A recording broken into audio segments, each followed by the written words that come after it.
الحمد للہ رب العالمین والصلاة والسلام علی سید المرسلین وعلی آلہ وصحبہ اجمعین ومن تبعہم بإحسان الی یوم الدین. اعوذ باللہ من الشیطان الرجیم. بسم اللہ الرحمن الرحیم. وان المساجد للہ فلا تدعوا مع اللہ احدا. حاضرین گرامی، رب کی معرفت کے ضمن میں رب کے حق پر گفتگو ہو رہی تھی کہ اللہ تبارک و تعالی جب رب ہے تو وہی مستحق عبادت ہے، اور اس ضمن میں بعض مثالوں کا تذکرہ شیخ محمد عبد الوہاب رحمہ اللہ نے کیا، اور پھر عمومی طور سے دلیل بیان کی ہے جو ہم نے ابھی پچھلی نشست کے آخر میں پڑھی. وَأَنَّ الْمَسَاجِدَ لِلَّهِ فَلَا تَدْعُوا مَعَ اللَّهِ أَحَدًا اور وَمَن يَدْعُ مَعَ اللَّهِ إِلَٰهًا آخَرَ. اس کے بعد جن مثالوں کو پیش کیا ہے، خوف، انابت، رجا، توکل، ان میں سے ہر ایک کی ایک ایک دو دلیل پیش کی ہے. وقت بڑا محدود ہے، مغرب کے لیے بہت مختصر سا وقت بچا ہے، اور مغرب کے بعد کی جو نشست ہے اس میں ہمیں دو اصولوں کو بیان کرنا ہے. اس لیے میں بہت ہی اختصار کے ساتھ آگے بڑھ رہا ہوں. اس میں سے جتنی باتوں کا تذکرہ ہے، جیسے توکل ہے، انابت ہے، خشوع ہے، میرے سامنے جو کتاب ہے اس میں ان الفاظ کی تعریف بھی بیان کی گئی ہے، علمی اعتبار سے ان کی تقسیم بھی بیان کی گئی ہے. لہٰذا ان تعریفات اور تقسیمات کو چھوڑ کر میں اصل بنیادی باتوں کا تذکرہ ان دلائل کی روشنی میں کرنا چاہتا ہوں. اللہ نے فرمایا، اب یہاں شیخ محمد الوہاب کہہ رہے ہیں کہ خوف کی دلیل، یعنی خوف جو عبادت ہے جو صرف اللہ کے لیے ہونا چاہیے. ہم نے یہ پڑھا کہ وہ طبعی خوف اس سے خارج ہوگا. اللہ نے فرمایا فَلَا تَخَافُوهُمْ وَخَافُونِي إِن كُنتُم مُؤْمِنِينَ. پچھلی آیت سے اس کا سلسلہ ہے کہ شیطان اپنے اولیاء کو ڈراتا ہے. اس طرح سے وہ الفاظ ہیں. آگے اللہ نے کہا کہ فَلَا تَخَافُوهُمْ، تم ان سے مت ڈرو، وَخَافُونِي، اور مجھ سے ڈرو، إِن كُنتُم مؤمنین، اگر تم ایمان والے ہو. پہلے تو آرڈر ہے کہ مجھ سے ڈرو، یہ اللہ کا حکم ہے، آرڈر امر ہے، اور دوسرا شرط بھی رکھی کہ اگر تم مومن ہو. اس کا مطلب ایک ایمان کا تقاضا یہ ہے کہ خوف صرف اللہ سے ہو. وہ خوف جس میں تعظیم ہوتی ہے، جس میں عبادت کا پہلو ہوتا ہے، جس کو ہم خوف السر کہتے ہیں، جس میں یہ عقیدہ ہوتا ہے کہ سامنے والا نفع اور نقصان پہنچانے کی طاقت رکھتا ہے، اور طبعی خوف میں یہ چیزیں نہیں ہوتی، اس لیے وہ عبادت نہیں ہے. دوسری چیز وہ دلیل الرجا، رجا کی دلیل، جس کو ہم نے امید کہا کہ کوئی چیز ہمیں مل سکتی ہے، وہ جلد ملنے والی یا بات کو دور کی ملنے والی کو نزدیک سمجھ کے آدمی کہے. تو اللہ نے فرمایا فمن کان یرجو لقاء ربہ فلیعمل عملا صالحا ولا یشرک بعبادت ربہ احدا. تو جو شخص اپنے رب سے ملاقات کی امید رکھتا ہے، یہاں امید شک شبے کے معنی میں نہیں، مطلب اس میں یقین کا پہلو ہے کہ جو امید رکھتا ہے تو اسے چاہیے کہ نیک عمل کرے، صالح عمل کرے، اور اپنے پروردگار کے ساتھ کسی کو شریک نہ ٹھہرائے. یہ دو چیزیں بیان کی گئی ہے. نیک عمل کے قبول ہونے کی یہ دو شرطیں ہیں کہ پہلی چیز کہ عمل آپ کا صالح ہونا چاہیے. صالح عمل کب ہوگا؟ جب اس میں نیت صحیح ہو، اخلاص ہو. آگے آ رہا ہے ولا یشرک بعبادت ربہ، اپنے رب کے ساتھ اپنے رب کی عبادت میں کسی کو شریک نہ ٹھہرائے. اگر اخلاص نہیں ہے، دکھاوا ہے، ریاکاری ہے، تو عمل خالص نہیں رہا. شرک اکبر ہے تو عمل خالص نہیں رہا. شرک اکبر کیا تو پورے اعمال برباد ہو جاتے ہیں. اسی طریقے سے عمل صالح کی دوسری شرط ہے قبول ہونے والے عمل کی کہ رسول اللہ صلی اللہ علیہ وسلم کی مطابقت اور سنت کی موافقت ہو. آپ جو عمل یعنی دین کا اور عبادت کا عمل کر رہے ہیں، نبی کی سنت کے مطابق اگر نہیں ہے تو وہ عمل قبول نہیں ہوگا. اس آیت سے یہ دونوں باتیں نکلتی ہیں. تو جو امید رکھتا ہے، تو امید محمود، رجائے محمود یہ ہے کہ کوئی آدمی اطاعت کا کام کرے اور اللہ سے ثواب کی امید رکھے، گناہ سے بچے یا گناہ کرنے کے بعد توبہ کرے اور اللہ سے معافی کی امید رکھے. بغیر عمل کے امید رکھنا شرعی امید یا اچھی امید نہیں ہے.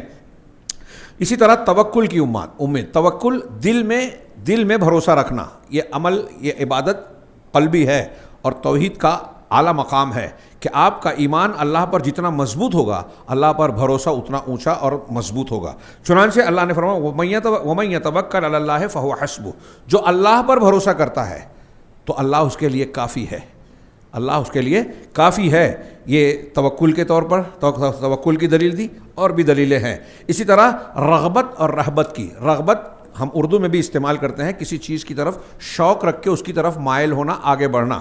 اور رہبت خوف رکھتے ہوئے اس سے بھاگنا، دور ہونا. چنانچہ یہ بھی عبادت میں سے ہے. اور خشوع بھی. خشوع کا معنی ہم کہہ سکتے ہیں یہ وہ کیفیت ہے جس میں دل اور آدمی کے ظاہر اور باطن میں عاجزی اور تذلل کی کیفیت پائی جاتی ہے. اب آدمی کسی کے سامنے عاجزی عجز و نیاز اختیار کرے. میں اس کی تھوڑی سی وضاحت کرنا چاہوں گا کہ خشوع کی یہ کیفیت کسی بھی شکل میں ہو بندوں کے لیے جائز نہیں ہے. یعنی مثال کے طور پہ آپ اللہ تبارک و تعالیٰ کے سامنے ڈر، اس کی تعظیم کے ساتھ خشوع، خوف، خشیت، رہبت، یہ ان سب کا ترجمہ اردو میں لوگ ڈر کر دیتے ہیں، لیکن ہر ایک کے اندر کچھ نہ کچھ فرق ہے. ایک عام ڈر ہے، ایک ڈر وہ ہوتا ہے جس میں ڈر کے ساتھ ساتھ تعظیم ہوتی ہے، علم ہوتا ہے اس کی عظمت و کبریائی کا. ایک وہ ڈر ہوتا ہے جس میں آپ ڈرنے کے ساتھ ساتھ اطاعت و فرما برداری کر رہے ہیں. اللہ تبارک و تعالیٰ کے ساتھ ڈر اور اللہ کے ساتھ امید، یہ دونوں ضروری ہے. اور آپ اللہ کی ذات تنہا ایسی ہے کہ آپ اگر اللہ سے ڈرتے ہیں تو اللہ سے بھاگ کر اللہ ہی کی پناہ چاہتے ہیں. دنیا میں انسان کسی بھی چیز سے ڈرتا ہے تو ڈر کا تقاضا ہے کہ اس سے دور بھاگے، تو اللہ سے ڈر کے کہاں بھاگیں گے؟ تو اللہ سے ڈر کر اللہ ہی کی طرف جاتے. لا ملجا ولا منجا منک الا الیک، سونے کے وقت کی دعا میں ہے کہ تجھ سے پناہ کی جگہ، بچنے کی جگہ تیری ہی طرف ہے، تجھ سے بھاگ کر تیرے ہی جناب میں آتے ہیں. چنانچہ خشوع کا کے معنی میں یہ ہوتا ہے کہ بندہ عاجزی اور خوف کے ساتھ اللہ کے سامنے جھکے، عاجزی اختیار کرے. یہ طریقہ اللہ تبارک و تعالیٰ کے لیے تذلل اور عاجزی اختیار کیا جائے گا. اب اگر کوئی شخص کسی بابا کا، پیر کا ہاتھ چومتا ہے اور اس کے سامنے اس طرح سے گویا خضوع اختیار کرتا ہے جو اللہ کے سامنے، یہ شرک ہو سکتا ہے. محبت میں آدمی جو کرتا ہے اپنے والدین کے ہاتھ کا یا پیشانی کا بوسہ لیوے، یا جو ایک روایت کے طور پہ ہوتا ہے، تو اس میں عاجزی نہیں ہوتی، وہ اس میں ادب و احترام کا پہلو ہوتا ہے، دل کا وہ خوف اور وہ خشوع نہیں ہوتا، وہ لہٰذا اسے ہم خشوع سے تعبیر نہیں کرتے. چنانچہ اللہ تبارک و تعالیٰ نے ان تینوں چیزوں کو ایک آیت میں ذکر کیا، انبیاء کا ذکر کر کے، انہم کانوا یسارعون فی الخیرات ویدعوننا رغبا ورہبا. انبیاء کرام کے بارے میں اللہ نے کہا کہ یہ سارے انبیاء، سورہ انبیاء میں ہی ہیں انبیاء کے تذکرے کے بعد، کہ یہ انبیاء نیکیوں میں جلدی کرتے تھے، تیزی کرتے تھے، اور ہمیں رغبت، رہبت یعنی شوق کے ساتھ اور خوف کے ساتھ پکارتے تھے. اللہ تبارک و تعالیٰ کو پکارا جائے تو شوق اور خوف دونوں ہونا چاہیے، اور دونوں کا اعتدال ہونا چاہیے. اگر ایک انسان صرف ڈر ہی ڈر رکھے تو اللہ سے نا امید ہو جائے گا. یہ نا امیدی بھی کفر ہو سکتی ہے، حرام ہو سکتی ہے. اگر ایک آدمی ڈرے کہ میں تو انبیاء کرام نفسی نفسی بولیں گے تو میری کیا حیثیت ہے، یہ سوچ کے نیکی چھوڑ دے کہ مجھے تو جہنم ہی میں جانا ہے، تو اور کفر کے راستے پہ چلا جائے گا. تو صرف ڈر انسان کے لیے نقصان دہ ہو سکتا ہے. امید بھی ہونی چاہیے، لیکن صرف امید بھی نہیں ہونی چاہیے. اگر امید ہی امید ہو، جیسے آج کل بہت سارے لوگ ہیں کہ میں تو مسلمان ہوں، میں تو اہل حدیث ہوں، میں تو توحید ماننے والا ہوں، تو میں کیسے جہنم میں جاؤں گا، تو یہ آدمی کو گناہوں پر جری کر دیتا ہے. خوف اور امید اسی لیے اہل علم نے بیان کیا کہ یہ پرندے کے جو بازو جب جیسے ہوتے ہیں، ویسے انسان کی زندگی کے لیے، اس کے ایمان کے لیے یہ دو بازو ہیں، خوف بھی ہو اور امید بھی ہو. جب تک یہ دونوں بازو ٹھیک ٹھاک ہیں، پرواز اور اڑان صحیح ہوگی. ان میں سے ایک بگڑ گیا تو پرواز بگڑ جائے گی، ختم ہو گیا تو انسان پرواز ہی نہیں کر پائے گا، پرندہ پرواز ہی نہیں کر پائے گا. تو جو وہ ہم کو شوق اور خوف سے پکارتے تھے، وَكَانُوا لَنَا خَاشِعِينَ، اور وہ ہم سے ہماری عاجزی اور خشوع اختیار کرنے والے تھے. اسی طریقے سے خشیت کی دلیل، یہ خشیت یہی اللہ کی تعظیم کے ساتھ جو خوف ہوتا ہے اس کو خشیت کہتے ہیں. اللہ تعالیٰ کا فرمان ہے فَلَا تَخْشَوْهُمْ وَاخْشَوْنِي، خشیت ان سے نہ رکھو، ان سے مت ڈرو، مجھ سے ڈرو. دلول انابہ، انابہ یہ بھی عبادت ہے. محمد عبد الوہاب نے اس کو بھی عبادت کی قسموں میں ذکر کیا. اس میں سے کچھ ظاہری عمل ہیں، کچھ باطنی ہیں، کچھ قولی ہے، کچھ فعلی ہیں، سارے کے سارے عبادت ہیں. الگ الگ قسموں کی مثالیں دے کر بیان کیا کہ عبادت کا تعلق صرف کسی ایک قسم سے نہیں ہے. انابت ہے جیسے اللہ تعالیٰ کا فرمان وَأَنِيبُوا إِلَىٰ رَبِّكُمْ وَأَسْلِمُوا لَهُ، اپنے پروردگار کی طرف پلٹو. انابت اللہ تبارک و تعالیٰ کی فرما برداری کے ساتھ اس کی طرف پلٹنا، خشوع خضوع کے ساتھ. وَأَسْلِمُوا لَهُ، اور اس کے سامنے جھک جاؤ، اپنے آپ کو اس کے حوالے کر دو. یہ اللہ تعالیٰ کا حکم ہے، تو یہ عبادت ہوئی، انابت اور اسلام. وَدَلِيلُ الاستعانہ، استعانت کی دلیل، استعانت طلب العون، مدد مانگنا. ہم قرآن میں پڑھتے ہیں یہ جو یہاں انہوں نے پیش کی ایاک نعبد و ایاک نستعین، کہ اے اللہ ہم تیری ہی عبادت کرتے ہیں اور تجھ سے ہی مدد طلب کرتے ہیں. یہ آیت کتنی جامع ہیں، اور سورہ فاتحہ کا خلاصہ اسے کہا گیا. قرآن پچھلی آسمانی کتابوں کا خلاصہ، سورہ فاتحہ قرآن کا خلاصہ، ایاک نعبد و ایاک نستعین سورہ فاتحہ کا خلاصہ اہل علم نے کہا بندگی ہم کو جس مقصد کے تحت اللہ نے پیدا کیا بندگی، اس بندگی کا خلاصہ اس دو جملے میں ہے کہ ہم تیری ہی عبادت کرتے ہیں، تجھی سے مدد طلب کرتے ہیں۔ ایاک نعبد لا الہ الا اللہ کا معنی ہے، و ایاک نستعین لا حول ولا قوت الا باللہ کا مطلب ہے طاقت اور قوت صرف تیری ہی ہے، اسی لیے تجھ سے ہی مدد مانگتے ہیں۔ ہاں تو پہلے مقصود عبادت ہے، اور اس عبادت کے لیے بھی اللہ کی توفیق ضروری ہے، اس لیے تجھ سے مدد مانگتے ہیں۔ اس کے کئی اعتبار سے معانی کیے گئے ہیں، کئی اعتبار سے اس کی تفسیر کی گئی ہے۔ یہاں ایک بات یہ بھی ہے کہ اس میں تقدیم و تاخیر ہے، ایاک کو نعبد و ایاک و نستعین و ایاک ہونا چاہیے، لیکن مقدم اور مؤخر کیا گیا جس سے حصر کا معنی پیدا ہوا کہ تیری عبادت کرتے ہیں کسی اور کی نہیں، تجھ سے مدد مانگتے ہیں کسی اور سے نہیں۔ چنانچہ استعانت طلب العون یہ بھی صرف تجھ سے کرتے ہیں، اور حدیث میں ہے اللہ کے رسول صلی اللہ علیہ وسلم نے ابن عباس رضی اللہ عنہ کو جو تعلیم دی اس میں کہا وَإِذَا اسْتَعَنْتَ فَاسْتَعِنْ بِاللَّهِ کہ جب مانگو تو اللہ سے مانگو، مدد مانگو تو اللہ سے مانگو، یا فلاں المدد یا فلاں الاعانہ یہ نہیں کہہ سکتے، جائز نہیں ہے۔ اللہ کے رسول کہہ رہے ہیں کہ مدد مانگو اللہ سے، اور اللہ کے رسول صلی اللہ علیہ وسلم سے محبت اور عشق کا دعویٰ کرنے والے غیر اللہ کو پکار رہے ہیں، ان سے مدد مانگ رہے ہیں، المدد دوسروں سے کہہ رہے ہیں۔ کتنی خلا مخالفت کی بات ہے اور کتنی بڑی گمراہی کی بات ہے۔ چنانچہ یہ دلیل دی، اور دوسری دلیل ایک آیت اور ایک حدیث پیش کی۔ اور اسی طرح کے استعاذہ، دیکھیے استعانہ، استعاذہ، استغاثہ، استعانہ طلب العون، استعاذہ طلب العوضہ مدد پناہ طلب کرنا، استغاثہ طلب الغوث فریاد اور مدد مانگنا۔ ان تینوں کا معنی تھوڑا تھوڑا الگ الگ اس میں ہوتا ہے، لیکن عمومی معنی میں یہ سب دعا کی قسمیں ہیں، دعا میں سب عام ہے۔ استعاذہ یہ ہے کہ آپ کوئی شر مصیبت سے اپنے آپ کو بچانا چاہ رہے ہیں، تو اس سے آپ کہتے ہیں اعوذ، میں پناہ میں آتا ہوں، میں التجا یعنی پناہ چاہتا ہوں، اللہ کی پناہ میں آ رہا ہوں، تو یہ اعوذ کا لفظ ہے۔ استعاذہ کا معنی یہ ہوا کہ مدد پناہ طلب کرنا۔ استغاثہ کوئی مصیبت میں آپ گھرے ہوئے ہیں تو آپ اس میں مدد چاہ رہے ہیں، تو فریاد کرنا، اس کو اردو میں بولتے ہیں فریاد طلب کرنا۔ عدالتوں میں بھی آج بھی استغاثہ اور مستغیث یہ اصطلاحیں آج بھی چلتی ہے۔ انگریزوں کے دور میں ڈپٹی نذیر احمد بتاتے ہیں کہ انہوں نے اس کو وضع کیا تھا۔ تیسرا اس میں ہے استعاذہ، استعانہ مدد طلب کرنا، یہ دعا کی قسموں میں سے ہیں۔ تو استعاذہ بھی صرف اللہ سے ہونا چاہیے۔ اللہ تعالیٰ کا فرمان ہے، قرآن کی بہت دلیل ہیں، قل اعوذ برب الفلق، آپ کہہ دیجئے کہ میں پناہ میں آتا ہوں۔ استعاذہ یعنی عوض اور پناہ چاہتا ہوں، کس سے؟ رب الفلق سے، پھاڑنے والے، کچھ لوگ ترجمہ کرتے ہیں صبح کے رب سے۔ ہاں، رات کے اندھیرا پھاڑ کے صبح کی روشنی اور اجالا ہوتا ہے تو اس کو فلق کہا، پھاڑنے والے رب۔ اور فلق کے اور بھی کئی معنی ہیں، فالق الاصباح جیسے ہے، ایسے ہی دانے کو پھاڑ کر پودا اگاتا ہے، بچے دانی کو پھاڑ کر بچے کی ولادت ہوتی ہے۔ تو دنیا کا وجود پھاڑنے سے ہوتا ہے، اور یہ پھاڑنے والا، زمین پھٹتی ہے تو پودا اگتا ہے جس سے اناج اور دانے اگتے ہیں۔ تو یہ پھاڑنے سے دنیا کا نظام چل رہا ہے، اور یہ سارے پھاڑنے کا کام اللہ تعالیٰ فرماتا ہے۔ تو میں رب الفلق یعنی صبح یا پھاڑنے والے، پھاڑنے کے رب سے، مالک سے پناہ میں آتا ہوں۔ قل اعوذ برب الناس، میں تمام لوگوں کے پروردگار سے پناہ مانگ رہا ہوں، اس کی پناہ میں آتا ہوں۔ یہ استعاذہ کی دلیل ہوئی۔ استعاذہ استغاثہ کی دلیل ہے، اللہ تبارک و تعالیٰ نے استستغیثون ربکم فاستجاب لکم انی ممدکم بالف من الملائکۃ مردفین، یہ غزوہ بدر سورہ انفال میں اس موقع کے تعلق سے اللہ نے ذکر کیا کہ جب تم اپنے پروردگار سے فریاد طلب کر رہے تھے، فاستجاب لکم، تو اللہ نے تمہاری دعا کو قبول کیا اور کہا کہ میں 1000 لگاتار یکے بعد دیگرے، پے در پے، مردفین ایک کے بعد ایک، پے در پے آنے والے فرشتوں کے ذریعے سے 1000 فرشتوں سے تمہاری مدد کرنے والا ہوں۔ یہ اللہ تعالیٰ سے استغاثہ کیا۔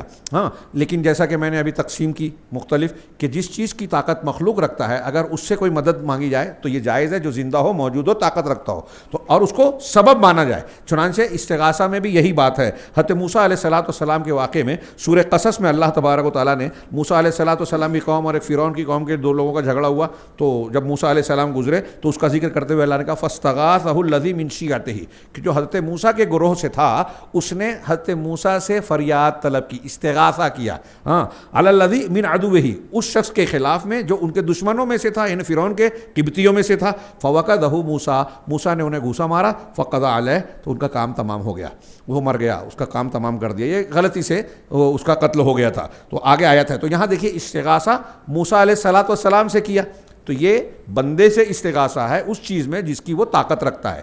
آپ کا کسی سے جھگڑا ہو رہا ہے، آپ کہہ رہے ہیں ذرا مدد کر دو یار، چھوڑا دو، یا میرا تعاون کرو. یہ استغاثہ جو بندہ طاقت رکھتا ہے اس کے دائرے میں ہے اور زندہ موجود ہے وہ جائز ہے. اور ایسی چیز میں استغاثہ کہ بیماری سے بچا لے, دشمن سے بچا لے, اگر یہ کوئی کسی غیر اللہ سے مانگتا ہے تو وہ شرک ہوگا کیونکہ اس کی طاقت نہیں ہے. یا کسی مردہ سے مانگتا ہے, کسی غائب سے مانگتا ہے تو بھی شرک اکبر ہوگا. اسی طرح دلیل الذبح, قربانی یا ذبح کی دلیل, اللہ تعالیٰ نے فرمایا قل ان صلاتی و نسکی و محیای و مماتی للہ رب العالمین. آپ کہہ دیجئے کہ میری نماز, میری قربانیاں, نسک مناسک حج کو بھی کہتے ہیں اور قربانی کو بھی کہتے ہیں, نسیکہ کی جمع, و محیای و مماتی, میرا جینا اور میرا مرنا اللہ رب العالمین کے لیے خاص ہے, کسی اور کے لیے نہ میں نماز پڑھ سکتا ہوں نہ قربانی کر سکتا ہوں. ہاں, لا شریک لہ, اس کا کوئی شریک نہیں ہے. تو ان اعمال کو جو میں اللہ کے لیے کر رہا ہوں, جب اس کا کوئی شریک نہیں ہے تو اس عمل کو, اس میں سے کسی عمل کو کسی اور کے لیے کرنے کا سوال ہی پیدا نہیں ہوتا. اسی طرح سنت میں ہے لعن اللہ من ذبح لغیر اللہ, کہ اللہ کی لعنت ہے اس شخص پر جو غیر اللہ کے لیے ذبح کرتا ہے. میں نے ابھی پہلے والے درس میں بیان کیا کہ جو عبادت والا ذبح اور قربانی ہے وہ اگر کسی غیر اللہ کے لیے, قبر کے لیے, ولی پیر کے نام پر کیا جائے تو شرک ہوگا. وہ چاہے بسم اللہ اللہ اکبر بول کر کیا جائے یا فلاں بابا اور بزرگ کے نام پر کیا جائے. اگر نیت میں یہ ہے کہ اس کے نام پر, غیر اللہ کے نام پر یا قبر پر, اس استھان پر کیا جا رہا ہے تو یہ حرام اور ناجائز ہوگا, شرک ہوگا. ہاں, اگر کوئی شخص, جائز کیا ہے کہ اپنے کھانے کے لیے, مہمان کے لیے, تجارت کے لیے, کسائی وغیرہ جو کرتے ہیں وہ جائز ہوگا. بعض حرام شکلیں بھی ہوتی ہے کہ شریعت سے ہٹ کر جیسے کوئی اسراف کرے, ماتم اور نوحہ اور ماتم کے طور پر کسی کے کھلانے پلانے کے لیے جو ہے وہ ذبح کرے. ہمارے ہاں جو لوگ مردے کو, جن کے گھر میت ہوتی ہے, وہ دعوت کا انتظام کرتے ہیں, تو اس موقع پر کوئی ذبح کرتا ہے تو یہ حرام کے شمار میں لوگوں نے کیا ہے. سنت میں اس کی دلیل ہے لعن اللہ من ذبح لغیر اللہ, اللہ کی لعنت ہے اس شخص پر جو غیر اللہ کے لیے ذبح کرتا ہے. ہاں, وہ لعنت کا مستحق ہے. یہ حدیث جو ہے مسلم شریف کی, 4 لوگوں پر اللہ کے رسول نے لعنت کی. اس میں سے پہلا آدمی یہ ہے جو اللہ کے علاوہ کسی اور کے لیے ذبح کرتا ہے, وہ لعنتی ہے. اور میں پھر سے کہہ دوں کہ اگر وہ عبادت کے طور پر, تقرب کے طور پر کسی اور کے نام کا ذبیحہ کر رہا ہے تو یہ شرک اکبر ہے. ایسا شخص اب کتنی بھی نماز پڑھے, روزے رکھے, تلاوت کرے, کروڑوں روپیہ روز خرچہ کرے, ایک نیکی قبول نہیں ہوگی اگر اس نے توبہ نہیں کی. خوف کی دلیل فلا تخافوہم وخافون ان کنتم مؤمنین, لہذا تم ان سے نہ ڈرو, مجھ سے ڈرو اگر تم ایمان والے ہو. یہ آیت گزر چکی, یہ دوبارہ انہوں نے ذکر کی ہے خوف کا, پھر سے ذکر کر کے. اور ہم نے پڑھا کہ خوف طبعی بھی ہوتا ہے, جیسے ظاہری دشمن سے ہوتا ہے, اور دوسرا اور ایک خوف عبادت بھی ہوتا ہے. اس کی تفصیل جو ہے پیچھے ہم نے بیان کر دی کہ یہ جائز ہو سکتا ہے کہ دنیا کا خوف, ایسے ہی رجا کا, رغبت اور رہبت کا, ان تمام چیزوں کی تقسیم بیان کی ہے اور یہی تفصیلات یہاں پیش کی ہے. اس کے بعد ہم اصل ثانی پر آتے ہیں. یہ توحید کی بحث گزری. من ربک کے تحت ہم نے جو ابھی تک پڑھا کہ تمہارا پروردگار کون ہے, رب کی معرفت. رب کی معرفت میں ایک چیز یہ آئی کہ ہم اللہ کو پہچانیں کہ اس کائنات کا چلانے بنانے والا, ہمارے سارے کاموں کو کرنے والا, ہاں ہمارے تمام ضروریات کو پورا کرنے والا اللہ ہے.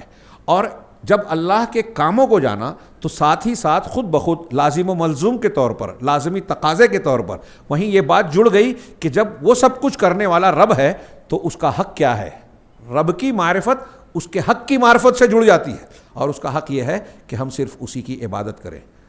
عبادت بہت ساری ہیں, اس میں سے چند کی بطور مثال ہم نے ذکر کیا. ہاں, جیسے دعا ہے, استغاثہ ہے, خوف ہے, خشیت ہے, خشوع ہے, ہاں انابت ہے, توکل ہے, رجا ہے, ہاں اسی طرح نظر ہے, نظر و نیاز, توکل ہے. ایسی اور بھی بہت ساری, جیسے ہم نماز ہے تو نماز میں جتنا کرتے ہیں, رکوع, سجدہ, قیام, تعظیم کے ساتھ قیام کرنا. حج میں کتنے اعمال ہوتے ہیں, ہاں مالی عبادت ہوتی ہے, جسمانی عبادت ہوتی ہے, دل کی عبادت ہوتی ہے, قول کی عبادت ہوتی ہے. ہم اللہ تعالیٰ کے لیے لبیک پکارتے ہیں, ہاں لبیک اللہم لبیک. اس طرح اگر کوئی کسی کے یا حسین لبیک یا فلاں اور فلاں لبیک کہے گا تو وہ بھی اس کی مماثلت ہو جائے گی, شرک ہو جائے گا. ہم عبادت میں طواف کرتے ہیں کعبہ کا, ہاں اگر کوئی شخص کسی اور جگہ کا طواف کرنے لگے, ہم جو ہے اللہ کے رسول کی شریعت کے مطابق جو ہے چومتے ہیں حجر اسود کو.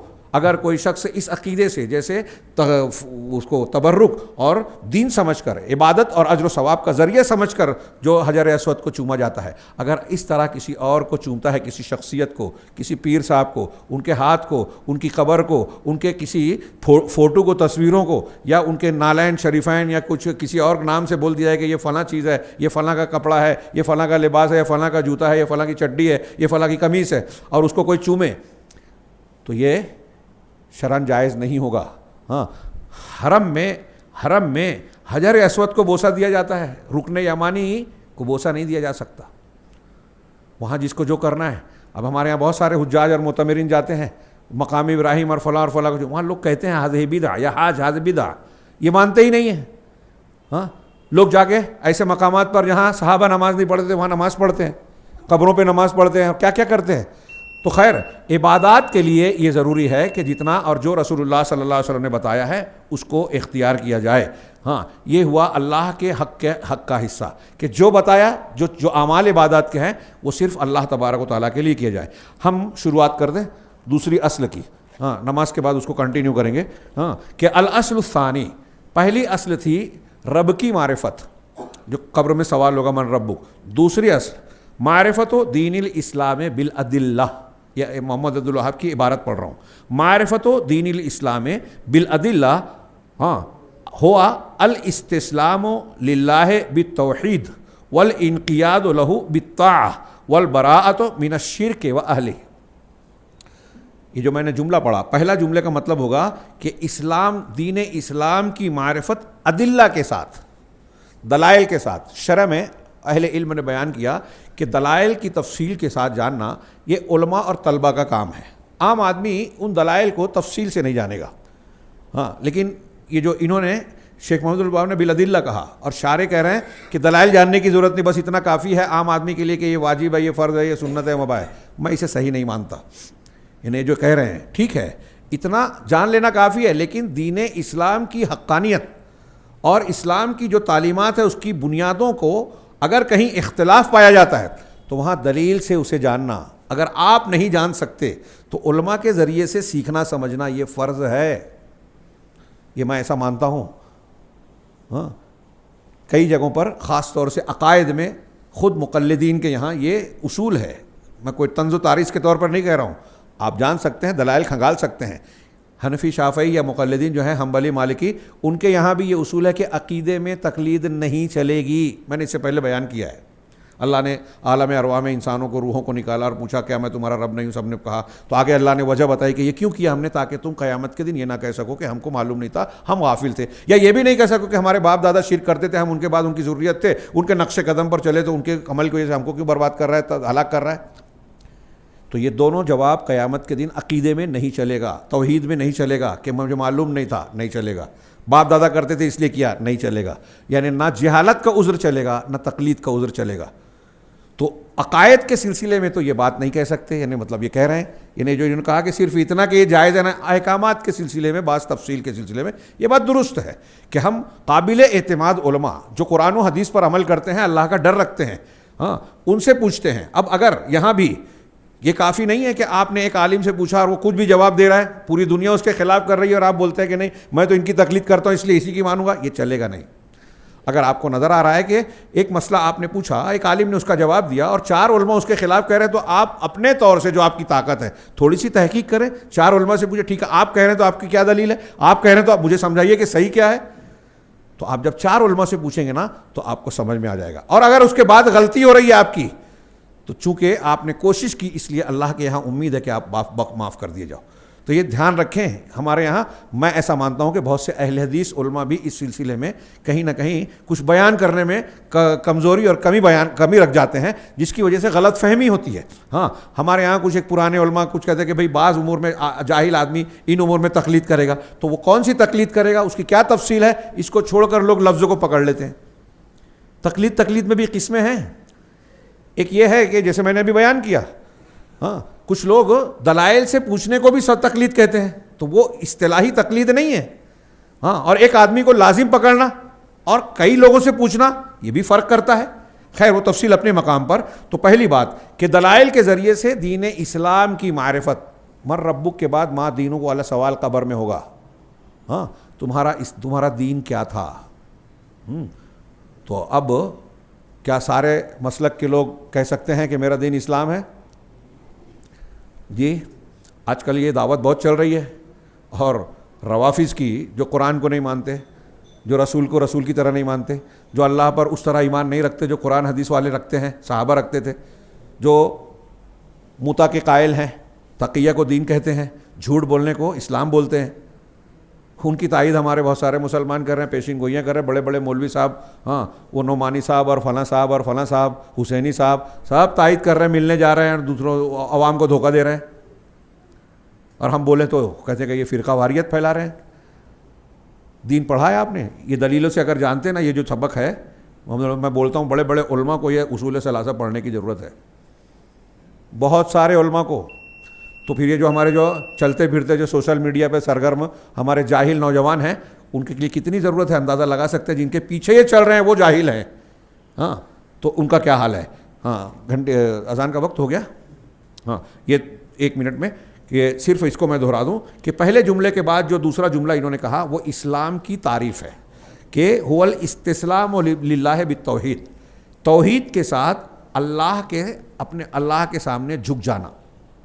اسلام کی تعریف کیا ہے؟ اسلام کی 2-3 تعریفیں کی ہے لوگوں نے۔ ایک تعریف یہ ہے کہ اللہ، توحید کے ساتھ اللہ کے سامنے جھک جانا، والانقیاد لہ بالطاعہ، اور اطاعت کے ساتھ اللہ کا انقیاد یعنی فرما برداری کرنا، والبراءۃ، تیسرا جملہ، والبراءۃ من الشرک واہلہ، شرک اور اہل شرک سے براءت کا اظہار کرنا۔ یہ ہے اسلام کی تعریف، یہ دین اسلام ہے۔